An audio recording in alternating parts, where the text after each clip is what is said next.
It was 5 in the morning on the 15th of August, 1231, when the first columns of dust appeared on the horizon beyond the walls of Kuju.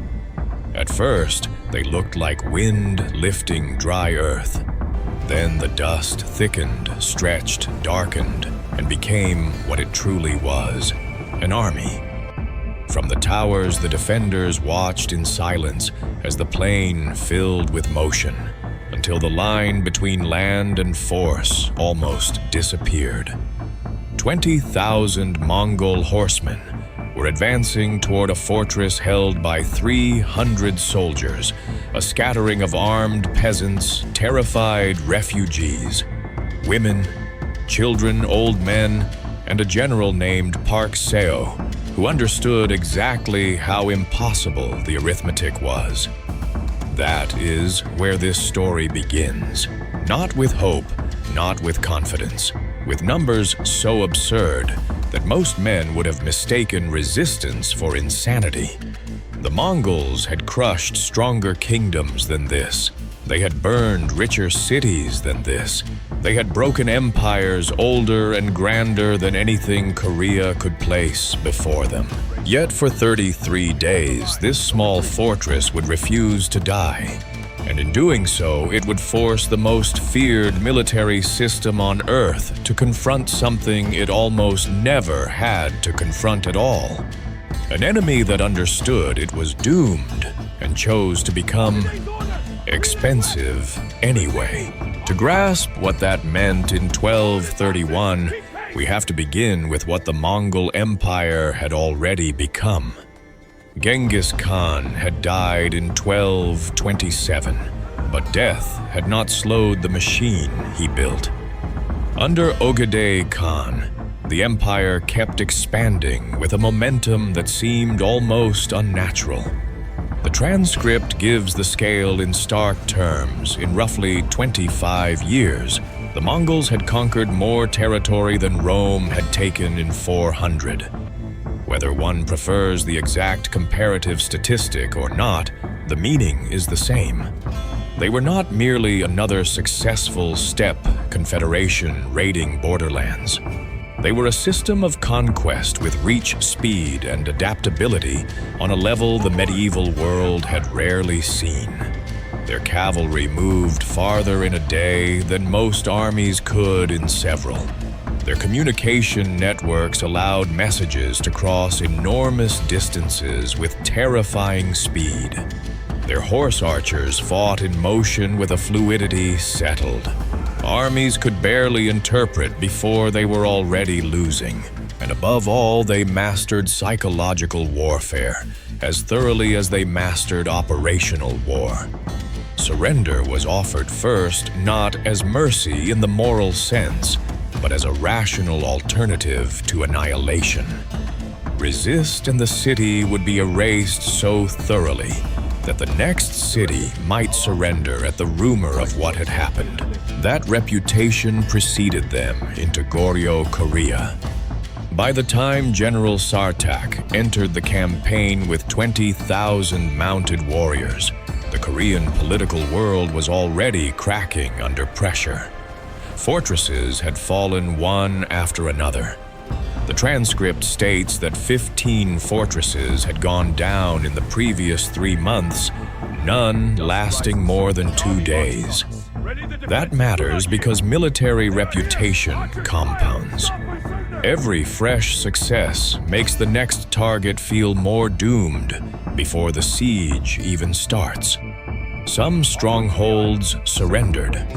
Others fought briefly and were overwhelmed. The king had retreated to Ganghwa Island, leaving the mainland to absorb the violence. Nobles cut deals when they could. Civilians fled wherever stone walls still offered the illusion of protection. And then Sartak reached Kuju, a fortress that by strict strategic logic should not have mattered very much at all. It was not the richest city, not the capital, not the symbolic heart of the kingdom. It controlled some local routes, yes, but nothing that should have justified prolonged imperial attention. That in its own way made the coming resistance even more dangerous for the Mongols. Great powers can tolerate difficulty around great objectives. They hate humiliation at minor ones. A small fortress that refuses to fall damages prestige, in a way a major campaign setback sometimes does not. Inside, Kuju stood Park Seo, around 45 years old. According to the transcript, not a glittering aristocratic war hero, not a legendary field commander with half the peninsula already singing his name, but the sort of officer history often underestimates until the moment it cannot. He had risen not through birth prestige, but competence. Border skirmishes, smaller commands, practical military work, the slow accumulation of credibility. Men like that tend to notice details others dismiss because they cannot rely on inherited greatness to carry them through mistakes. The transcript describes him as an obsessive student of war, a man who read old treatises, experimented with formations, and thought in terms of design rather than habit. That matters enormously. When a commander has only 300 trained soldiers against 20,000 enemies, conventional courage is not enough. Traditional defense will only change the speed of the fall. Park Seo understood this before the first Mongol envoy even rode to the gate. The walls were 8 meters high, old stone solid but not extraordinary. The food stores might last perhaps 3 weeks if rationed hard. Water came from an interior well, useful but vulnerable to depletion or contamination. Weapons were basic bows, arrows, swords, spears, some crossbows. Nothing in that inventory suggested miracle. If anything, it suggested delay and massacre. Any rational commander could have looked at that balance and decided surrender was the only way to preserve civilian life. Park Seo made the opposite decision, and his reasoning is what makes him historically significant. He did not believe Kuju could defeat the Mongol Empire. He believed it could force the Mongols to pay a price they were unaccustomed to paying. That distinction is everything. Weak states, small garrisons, or surrounded defenders often die because they ask the wrong first question. Can we win? Sometimes the better question is, what can we make this cost? When Sartak sent the standard demand, submit or die, Park Seo's answer was not rhetoric for its own sake. Tell your general to come and take what he can.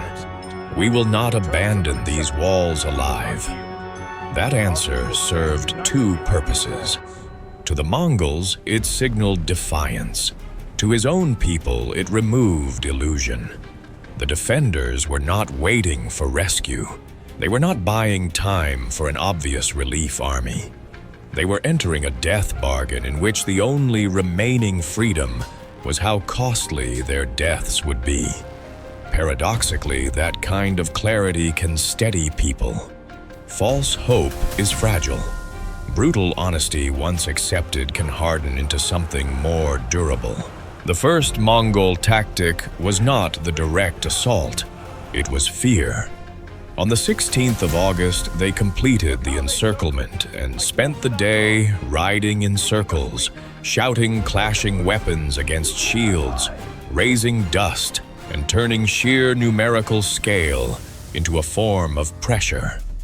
That is an old and intelligent method. Before walls are tested physically, they are tested emotionally. Inside the fortress, civilians cried. Some begged for surrender. Young soldiers visibly shook. Why would they not? No one inside those walls had seen a force like this at such proximity.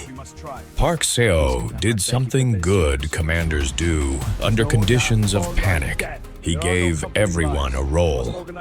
That decision may sound administrative, but it was psychological warfare in reverse. Women were organized into arrow-making teams, sewing bags, preparing materials, keeping the war machine of the fortress alive. Elders handled rations and water.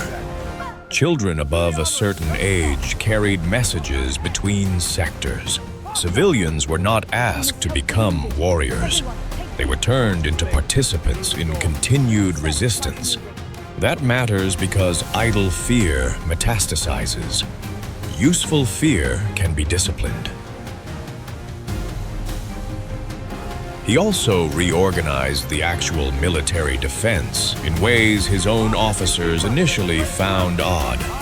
Trenches just inside likely breach points, elevated wooden firing platforms behind walls so archers could shift faster, stockpiles of oil tar, and every flammable substance available.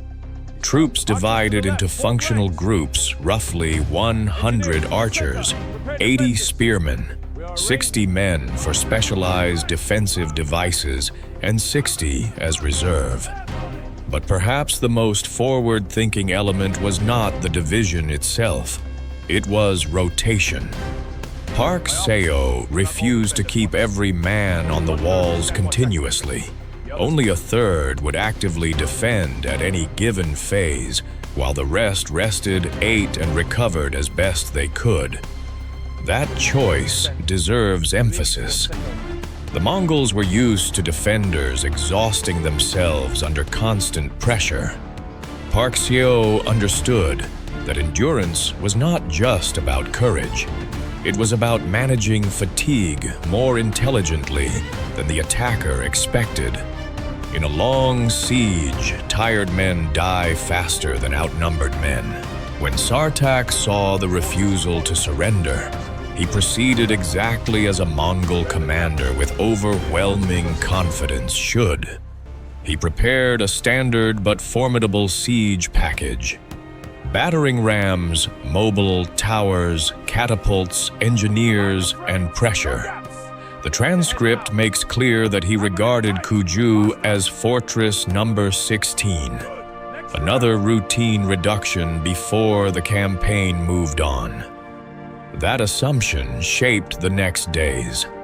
On the fifth day, the first total assault began.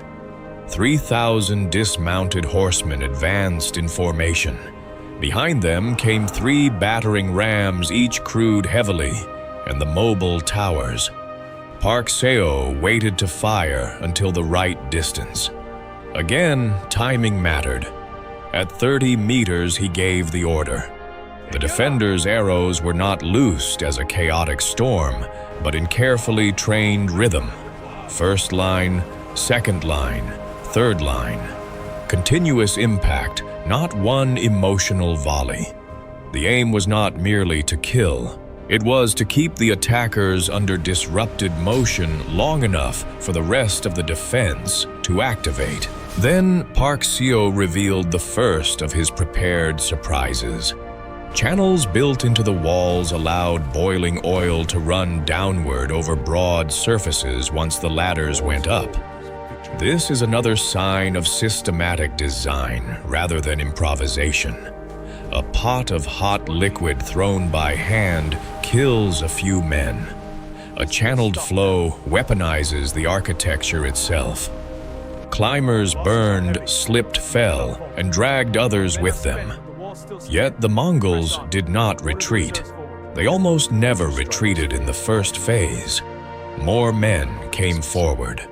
At the main gate, the ram kept pounding until the outer barrier gave way, only for the attackers to find a second reinforced obstacle behind it. Delay layered onto delay. Every meter inside Kuju had been conceptually subdivided into new moments of resistance. By the time Sartak withdrew the first assault, he had lost around 200 men to the defenders' 23 soldiers. For a small fortress, that ratio mattered, not because it meant eventual safety, but because it began distorting the normal economics of Mongol victory.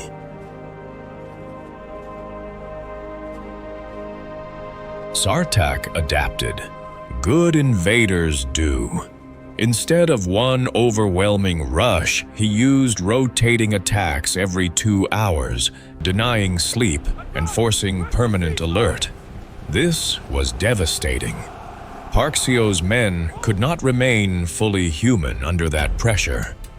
Sleep debt, shaking limbs, dulled reflexes, men falling from walls or misdrawing bows, attrition began to work exactly as the Mongols intended. By the 8th day, Park Seo had lost 71 men. He now had roughly 229 operational soldiers. That is the kind of reduction that usually marks the beginning of final collapse.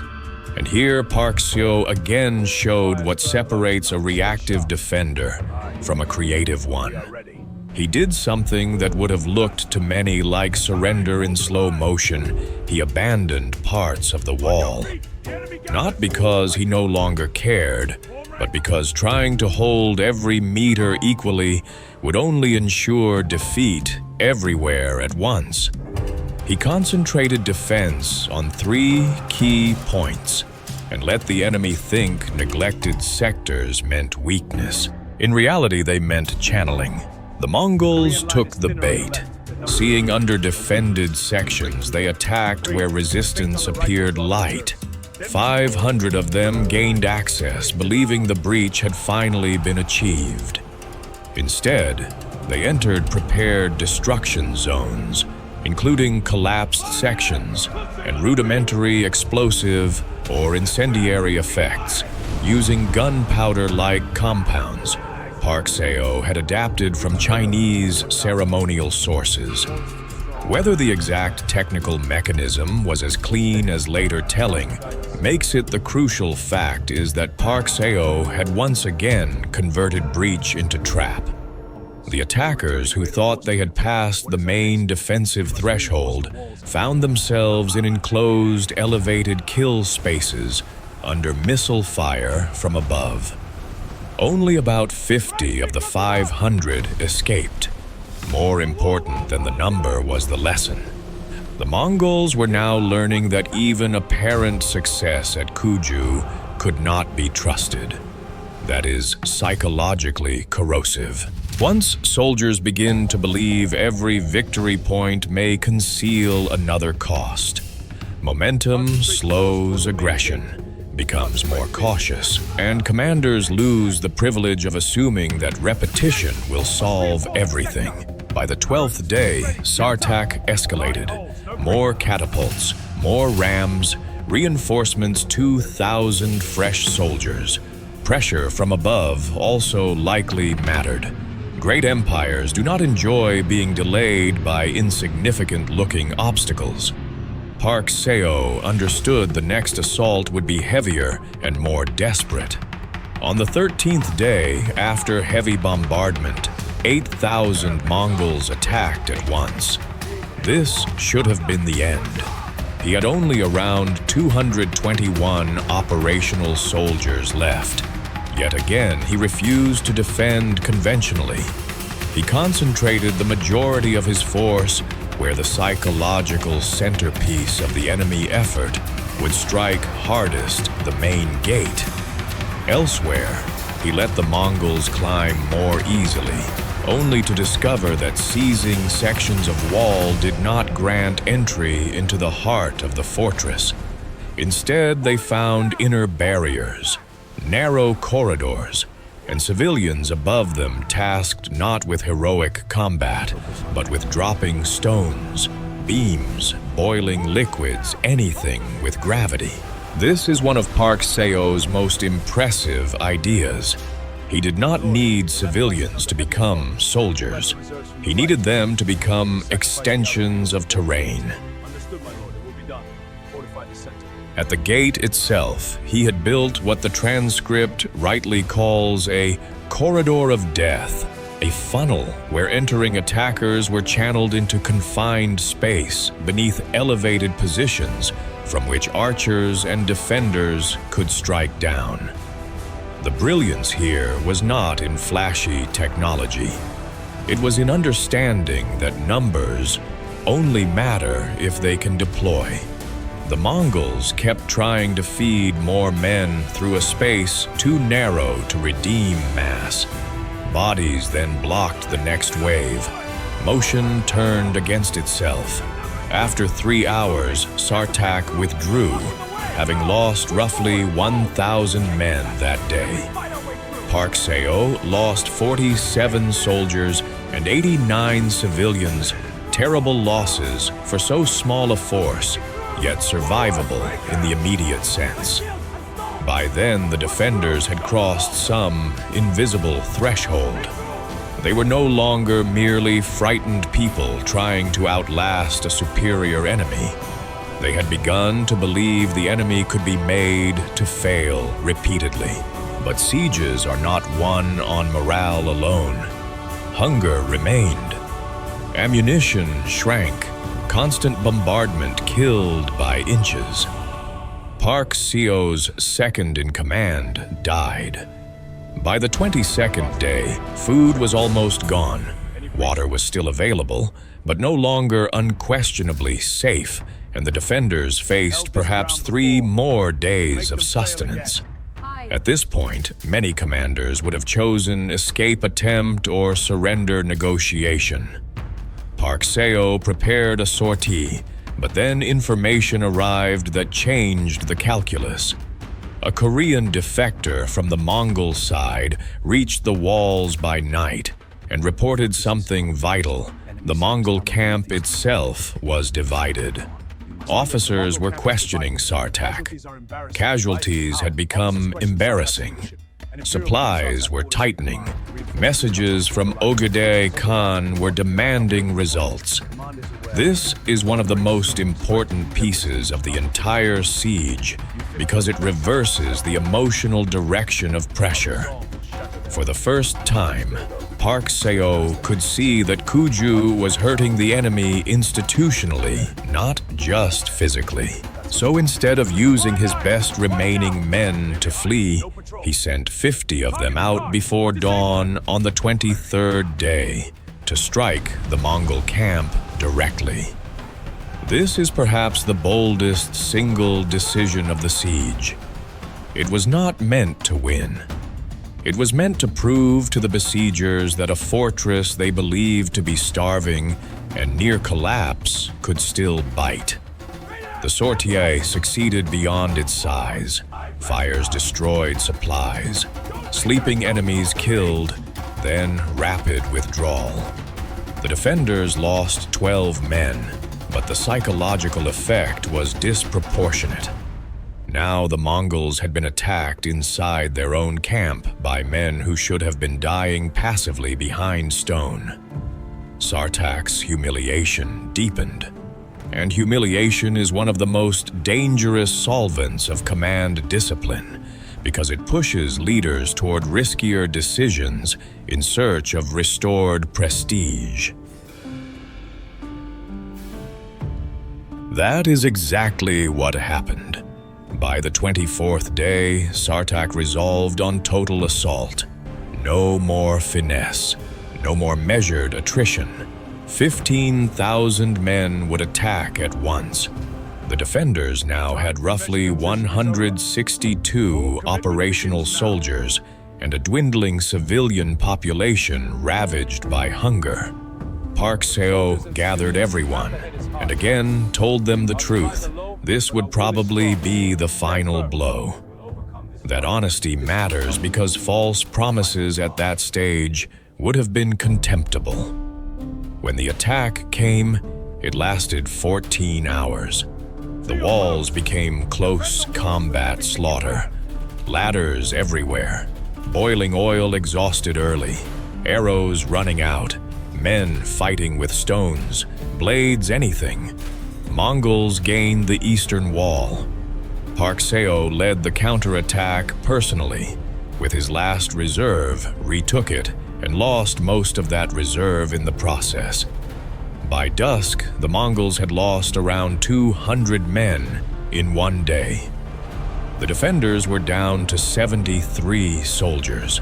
That should have been the end. But here the wider campaign intruded. Negotiations above the level of the siege were moving. The king of Goryeo, still away on Ganghwa Island, agreed to tribute terms with the Mongols.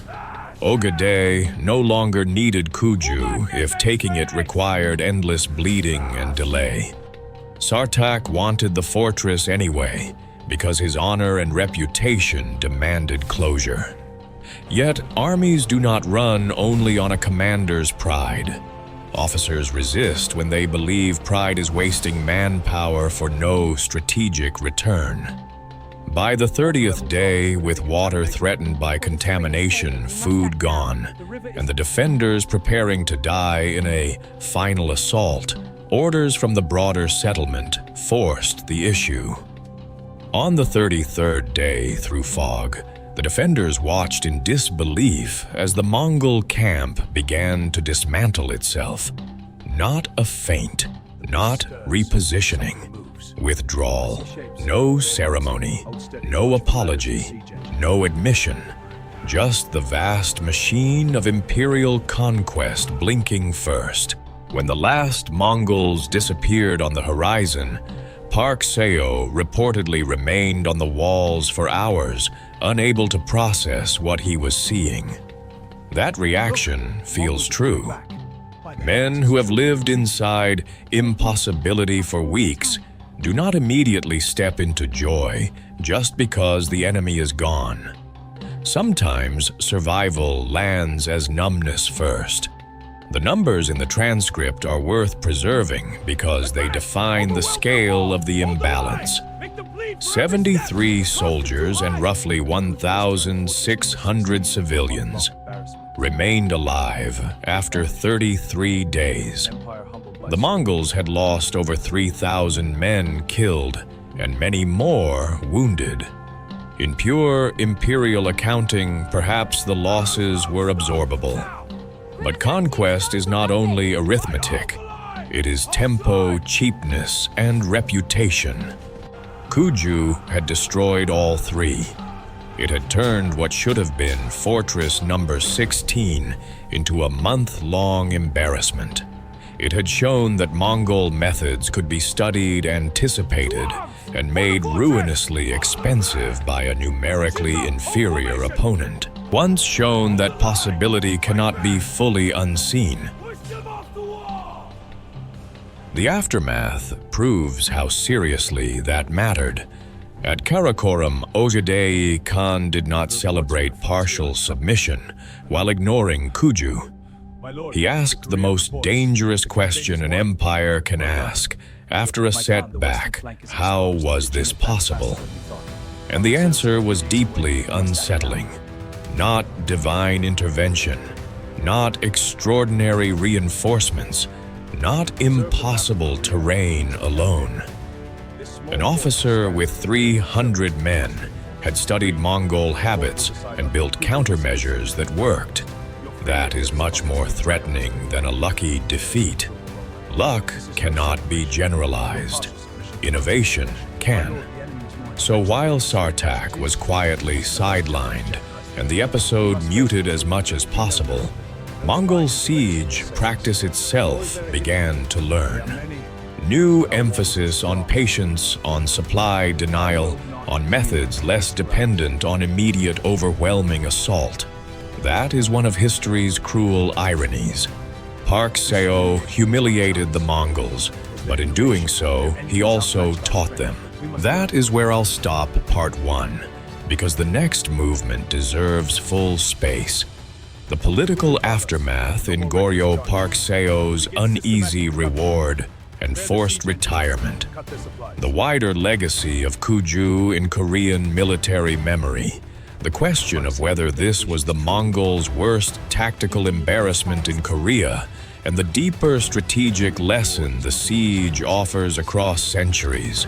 That overwhelming power can still be checked when an outnumbered defender stops trying to survive conventionally and starts redesigning the battlefield around cost fatigue, morale, and human expectation itself.